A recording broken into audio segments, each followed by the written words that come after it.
Good day to everyone out there, and welcome to another episode of Throwing It Back with Sean Farrell. I am Sean Farrell. God is great all the time. All the time, God is great. And let's get right to it. So, for those of you who may be wondering, I am repping the Chief, Robert Parrish, today. Just in case y'all are wondering. Anyway. So there was a 2012 article by Grantland, and it talked about the Houston Rockets of 1986, the greatest team that never was. The 86 Rockets were considered the greatest team that never was. And so there was a story about the 80s Rockets. And of course it covered the 81 team briefly, 83 team briefly. Then the story kind of picks up from 1984 on to 1989.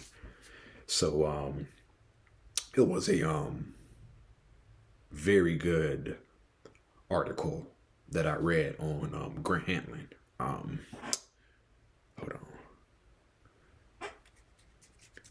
I really couldn't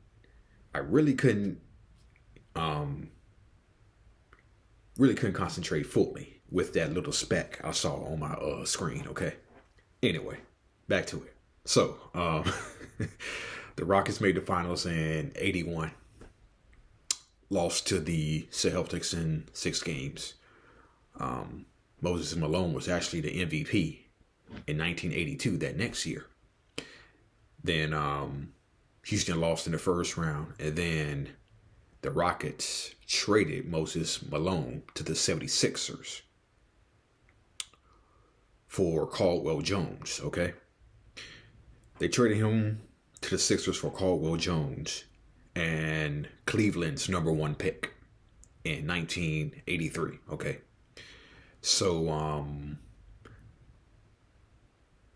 the Rockets ended up winning 14 games in 1968. 1968. Oh, Lord have mercy. Rewind that, man. So the Rockets only won 14 games in 1983, okay? They went 14 in 68. That's the correction right there. So the 83 Rockets went 14 and 68. They started the season 0-10, and halfway through the season they were only 6-34. Okay, and this is how bad they were. Out of the 82 games, they lost 21 games by 20 plus points. Okay, out of the 82 games that they played, they lost 21 games by 20 plus points. Okay. I'm just going to give you a small sample size. They lost 129-76 to the Chicago Bulls. So they lost by 53 that game. They lost 130-93 to the Nuggets. They lost by 37. They lost 128-95 to the Sonics. They lost by 33. 127-96 to the Lakers. Lost by 31. 130-93 again to the Denver Nuggets. They lost by 37. Oh man. And then there was the 128-98 loss to, ironically, the Philadelphia 76ers. They lost by 30, and they lost another game, 124-85, in which they lost by 38. So that's just a small sample size, but the biggest loss they had was 53 to the Bulls, 129-76. So that's how bad the Rockets were that year. So they draft Ralph Sampson that year, okay? And Ralph Sampson,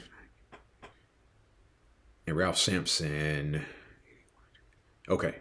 So Ralph Sampson, as a freshman at Virginia, averaged 14.9 points, nearly 15 points, 11 rebounds a game, and 4.5 blocks. Okay. So the Celtics had the first pick in the 1980 draft, and they just came off a 60-win season. Okay. Though it don't get much better than that. You have a 60-win season, and you got the number 1 pick in the draft.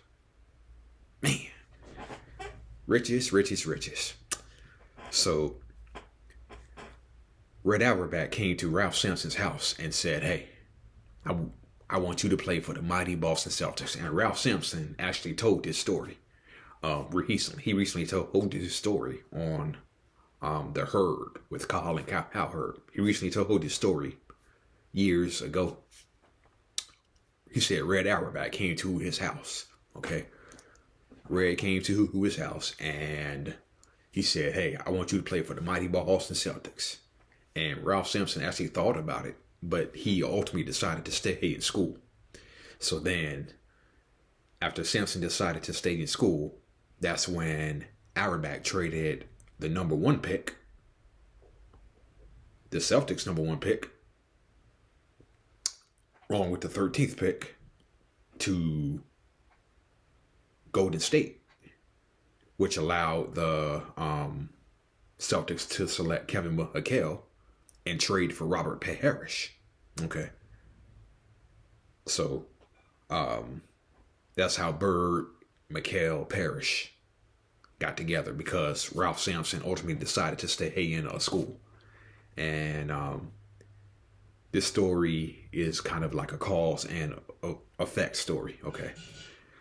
Anyway, so the Rockets draft Sampson in 83. They improve 14, 15, 16, 17, 18, 19. They improve by 15 games. They improved by 15 games, okay? Yeah, because they won 14 games in 83, and they won 29 in 84, okay? Not only did they draft Ralph Sampson, but they also picked up Rodney McCray and Craig Elo as well. So you had an old Elvin Hayes, a young Ralph Sampson, McCray, Craig Elo, and I believe that was also Bill Fitch's first year, 83, 84. Okay. And so they improved to 29 and 53. And the final game of the season against the then Kansas City Kings, not Sacramento, but Kansas City Kings, in which the Rockets lost. And Dick Motta, who was the coach at that time, was really doubting the Rockets' effort the last game of the season. Okay. He questioned the effort of the Houston Rockets, and rightfully so. Because guess how the draft lottery came about? Because there were owners who thought the Rockets were intentionally tanking games to get in position to get the number 1 pick. Okay? They did get the number 1 pick, and they drafted Olajuwon. Okay? And so the Rockets improved to 48 and 34.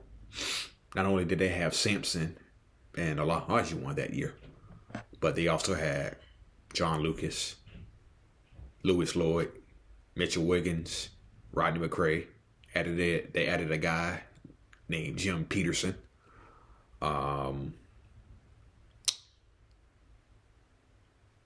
Robert Reed had came back the previous year in 1984. So Robert Reed had came back the previous year in 1984. He was retired for a short while, for a few years. Then he came back in 1984. Okay.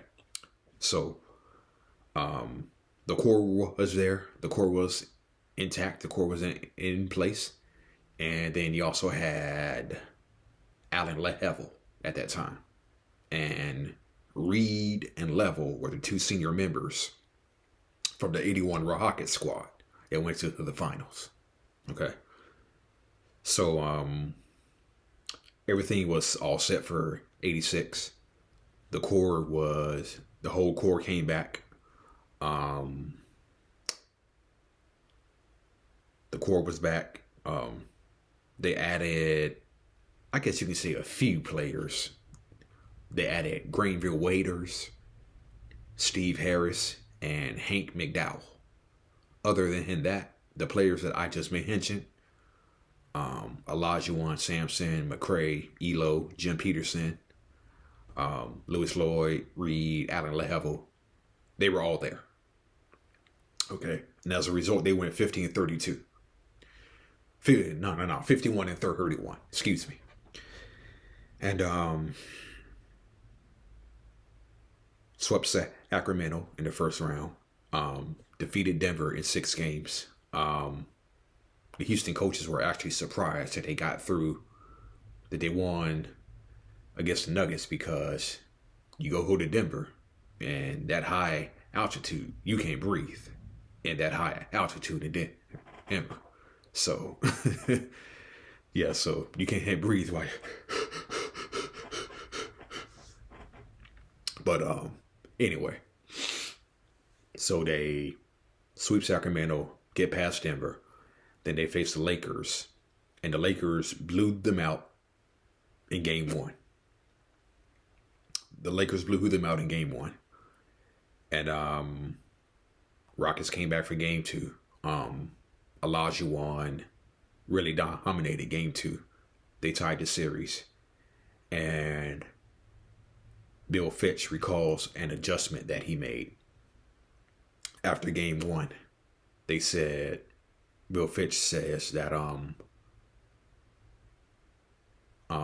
they made Rodney McCray a passer in a certain spot, and the LA Lakers never adjusted. So they made McCray more of a passer, and the Lakers never really adjusted that. But I want to get back to John Lucas for a second, okay? Lucas had been suspended in 84, and he had been suspended, and so he was suspended in 84, came back in 85, was suspended again 85, 86, and John Lucas gets suspended in 1986. Then Alan Lehevel steps up. Then Alan Level breaks his wrist. Now the Rockets are out of guards. So Robert Reed was the 6th man. Okay. So Robert Reed was the 6th man on the Rockets. And so when the Rockets ran out of guards, Bill Fitch decided to put Reed at the point. Okay. And it worked out pretty good. It worked out pretty good. And so here you are, Lakers versus Rockets in the Western Conference Finals. And Rockets tied the series. They pretty much took games 3 and 4 pretty convincingly. And the Rockets really couldn't stop the Lakers. I mean, the Lakers really couldn't stop the Rockets that series. And so I remember watching that game, one of the many classic games that I watch on YouTube. So I remember watching that game, and the Lakers got off to a very fast start. They got off to a very fast start. But Rockets just kept hanging around. And then all of a sudden, Mitch Kupchak comes into the game for the Lakers, okay? Mitch Kupchak comes into the game. And I read that Grantland story. And the story goes, Mitch Kupchak kept poking Olajuwon in the stomach. Okay. Poke. And Olajuwon said, Mitch, you keep doing that.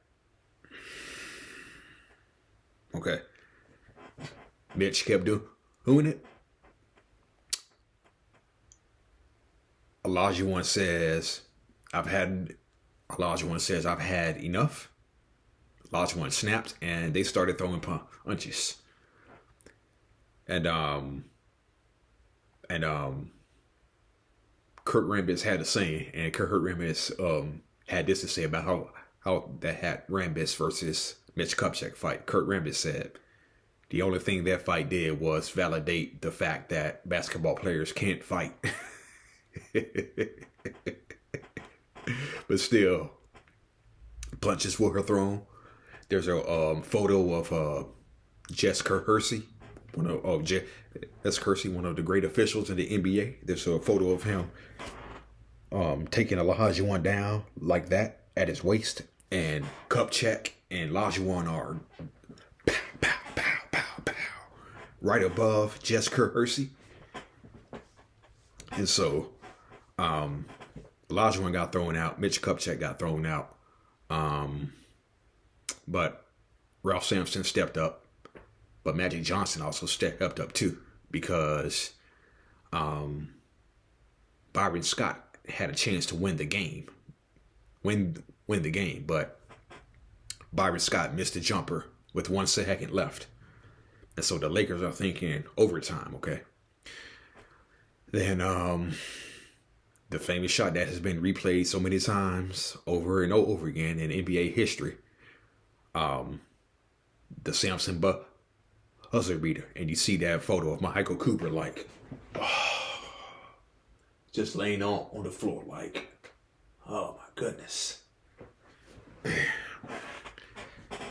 Yeah, it's that famous shot of Michael Cooper going like, we lost to them.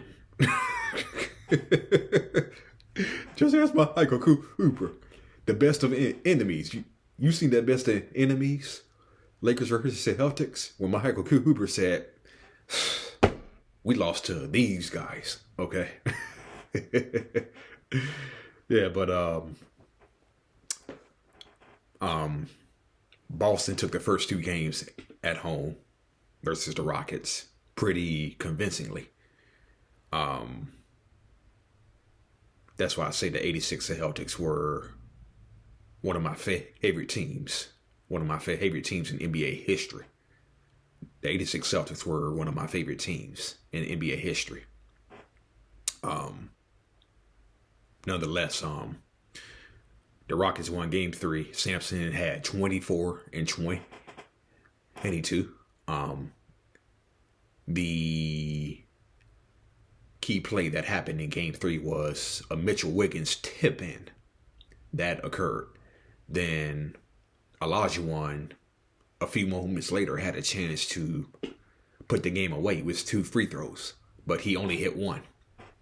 So the Celtics actually had a chance to win the game. It was a 2-point game, 106-104. Houston. It was a 2-point game, but Robert Parrish, when they inbounded the ball, Robert Parrish came to get the ball, and his feet had crossed the out of bounds line. So that's how the Rockets won Game 3. Bill Walton was the hero of Game 4. Dennis Johnson went down the lane for a layup. Didn't get it. Bill Walton grabbed the rebound. Olajuwon was right on his butt. And Walton actually laid the ball back up and in over his head. Olajuwon actually got a piece of the shot. And but it still went in. And of course, there was a Game 5 melee. Jerry C. Easting and Ralph Sampson. Ralph Sampson got kicked out. Craig Elo got fined. Dennis Johnson was bleeding. So the Rockets won. So after that, the Rockets pretty much won Game 5 in a rout. The Celtics said the plane ride back to Boston was real quiet. They had a practice, and Casey Jones called off the practice because he knew Boston was ready. And they went out pretty much blew the Rockets out of the building. And so it was a successful 86 season for the Rockets, and they really thought it would be them and the Lakers competing in the West every year. And there were teams around the league, including the Celtics, who at that time called the Rockets the new monsters on the block. They actually called these Houston Rockets the new monsters on the block. Well, somebody forgot to tell that to the Los Angeles somebody forgot to tell that to the Los Angeles Lakers, okay? And many people don't know this, but after the Lakers lost to the Rockets,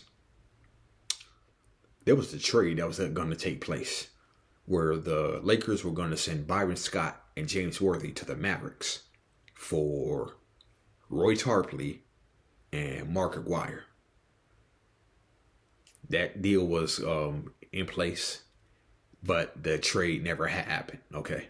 And the Lakers are glad that they never did, because what happened in the next 2 years? Back to back. So, as for the Rockets, they had a good summer. They had a good training camp, and they played the Lakers the first game of the year, and they blew out the Lakers by 24. And so the Rockets were thinking, "Oh yeah, we here. Not quite. They actually started the season 10-17. The Rockets did. So yeah. After blowing out the Lakers in the first game, they were 10-17 after 27 games. Then they won 5 of their next 6. And then in one of those games, they defeated Dallas, in which Wiggins and Lloyd had combined for 24 points. Then Wiggins and Lloyd got suspended by the NBA for drug use, okay?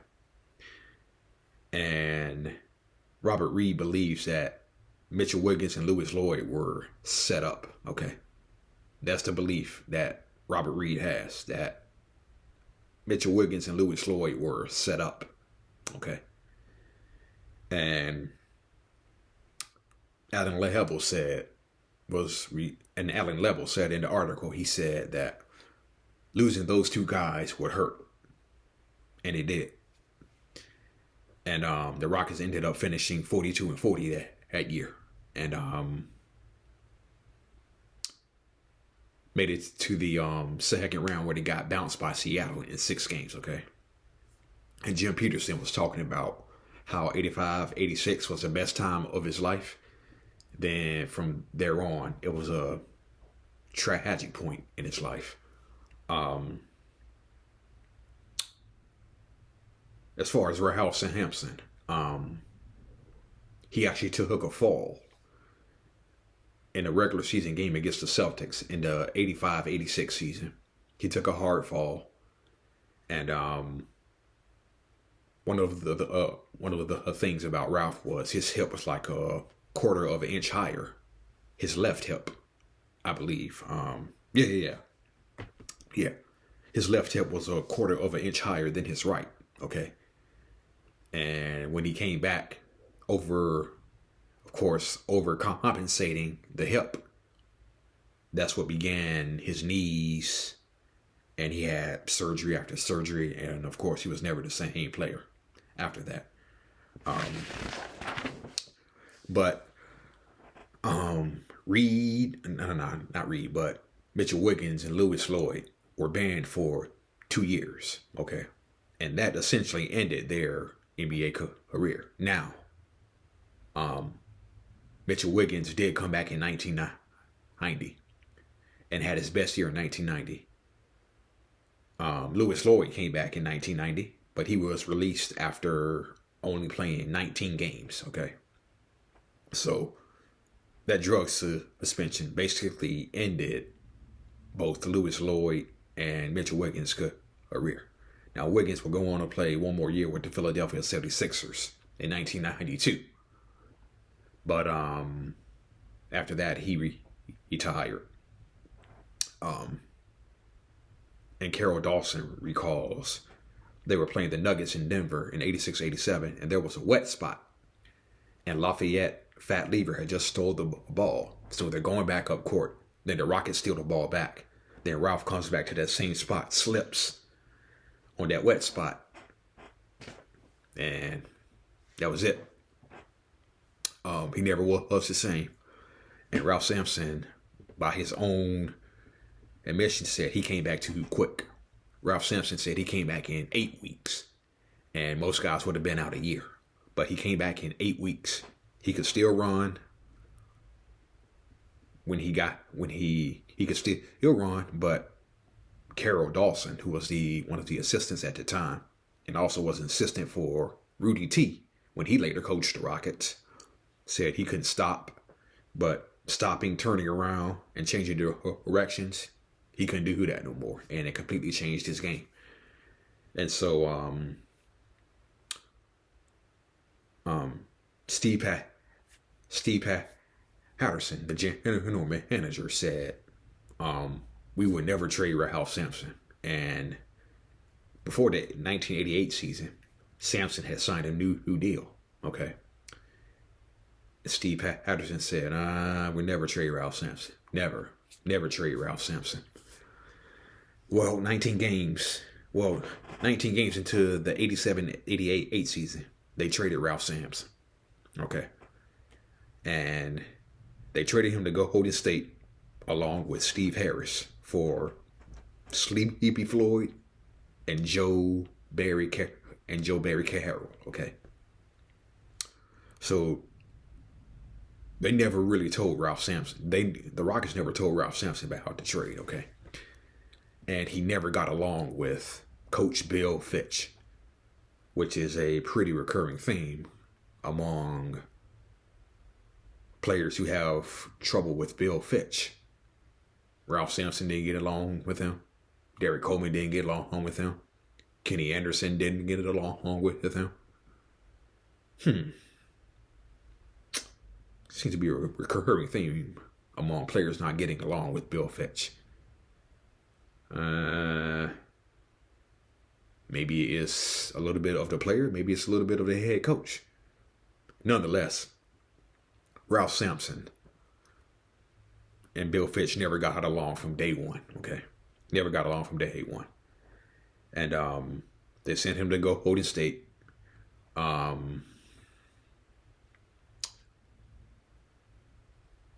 His knees were bad by then.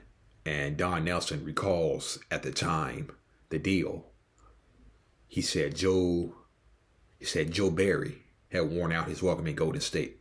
Joe Barry Carroll was being called by people in Golden State, Joe barely cares. That's what they were calling him. They said Joe barely cares. Okay. And if you remember, early in the 87-88 season, you remember when Michael Jordan went baseline? The Bulls were playing the Golden State Hate Warriors in Golden State. Michael Jordan went baseline. Michael Jordan went in baseline, put the ball back like this, and dunked it right in the face of J.B. Carroll. You remember that? Ooh wee. Jordan showed no mercy. Now I know why Don Nelson was saying the people called him Joe barely cares. Okay. Anyway, but Sampson went to go Golden State, and he was, and the players in Golden State recalled him very. It was a very good experience. He actually mentored a young Mitch Richmond.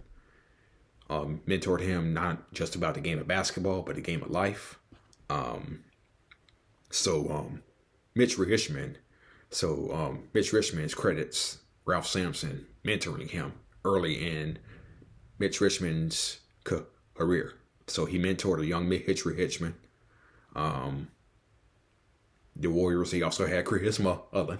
There. And then, so Sampson was gone. Mitchell, Wiggins, and Lloyd were suspended. So after the 1988 season, Robert Reed was picked up by Charlotte in the expansion draft. So Reed was picked up by Charlotte. And then Robert Reed tells a story where the Houston Rockets took their team photo for the 88-89 season. And Robert Reed says Rodney McCray was standing on this end, or Jim Peterson was standing on this end of the team photo. Okay? And so Robert Reed had a joke, said, "You got to have your bags packed? Because that means you're about to be traded." Robert Reed said it was a joke. Little did he know that it would be a reality, because they got traded to Sacramento a few days later. Jim Peterson and Rodney McCray got traded to Sacramento a few days later. And Jim Peterson recalls being traded to Sacramento. He was flying with Rodney McCray, and the plane was about to land in Sacramento. And Jim Peterson tells a story. They were on the plane together, and Rodney looks out the window as the plane is about to land. And they see cornfields. And Rodney looked at Jim and said, "Damn. They just got traded to basketball Siberia, man." McCray and Peterson. Now, ironically, 1990 season comes aboard.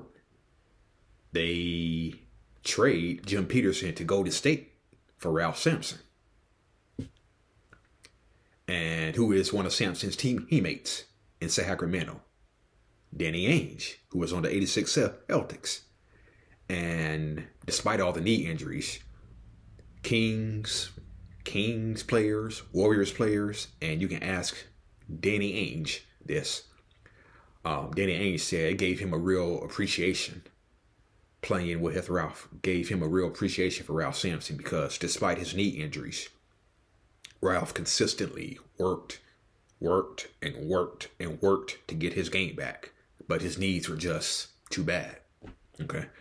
His knees were just too bad. Ralph Sampson only played in 154 more games after the trade, after he left Houston early in the 87-88 season. We all know the story of Olajuwon won back-to-back titles with Houston. And many people don't know this, okay? Rodney McCray actually won a championship. Yeah. Take a wild guess who he won the championship with. If you said the Chicago Bulls, you are correct. He won the championship with Jordan and Pippen when they defeated the Suns in 6 games. So, out of those, Olajuwon got his 2, and McCray got 1. And Rudy T, who was an assistant under Bill Fitch, coached them to 2 games. And as you recall, after the 87-88 season, Rockets out in the first round, 89 out in the first round, 1990 out in the first round, 1991 out in the first round. Didn't make the playoffs in 1992. Then a turnaround happened in 1993. They were eliminated by Seattle. And then the breakthrough year in 1994, 95. Yeah. And as you recall, in the early 90s, they had Cassell, they had Otis Thorpe, they had Kenny Smith, they had Vernon Maxwell.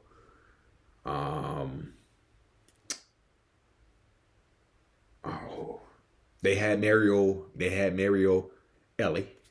Yeah. Robert Ory.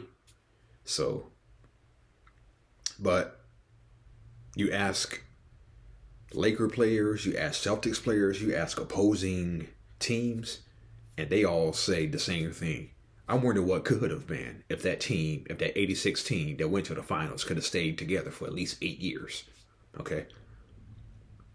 And that's a legit question. If that team had stayed together for 8 to 10 years, the Rockets, would the Detroit Pistons would have won back-to-back titles? Would the Lakers go back-to-back? Would Jordan dominate the first half of the 90s? It's a legit question. It's a legit question to ask. Would the Lakers go back to back? Would the Pistons go back to back? Would Jordan dominate the early 90s?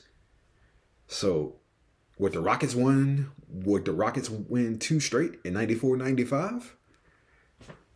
Those are questions we will never know the answer to. We will never know the answer to them.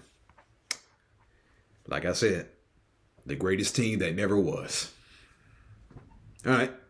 That's it and that's all for Throwing It Back with Sean Farrell. I am out of here. Peace. God bless.